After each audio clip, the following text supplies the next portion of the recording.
Long reporting live in Santa Margarita. Let's check in on the weather now. First alert meteorologist Meredith Garfalo standing by to see how any winds could impact today's firefight. Meredith.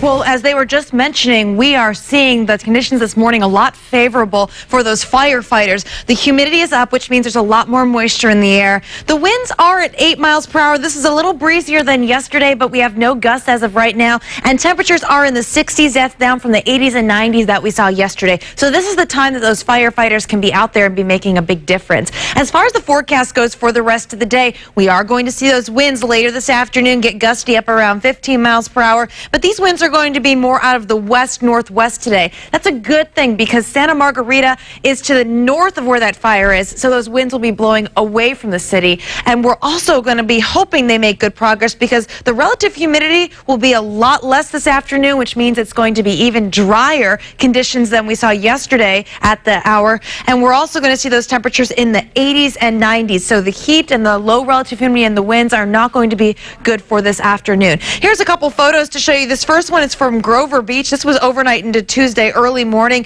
You can see the smoke and the flames were a lot more intense yesterday. And then the sunset last night shows lots of smoke in the air. And speaking of that smoke, there is actually going to be smoke pushing as far inland as Bakersfield, but you can see smoke from another fire is coming from the north. This is moderate smoke, and we also have an air quality alert because of that continues all the way tonight until 6 p.m. If you have respiratory issues or maybe just have trouble breathing in general, make sure that you are staying indoors and out of this smoke. And if you have any problems, just call your healthcare provider, your doctor immediately. The best thing to do is just stay inside and make sure you close those windows to keep the smoke from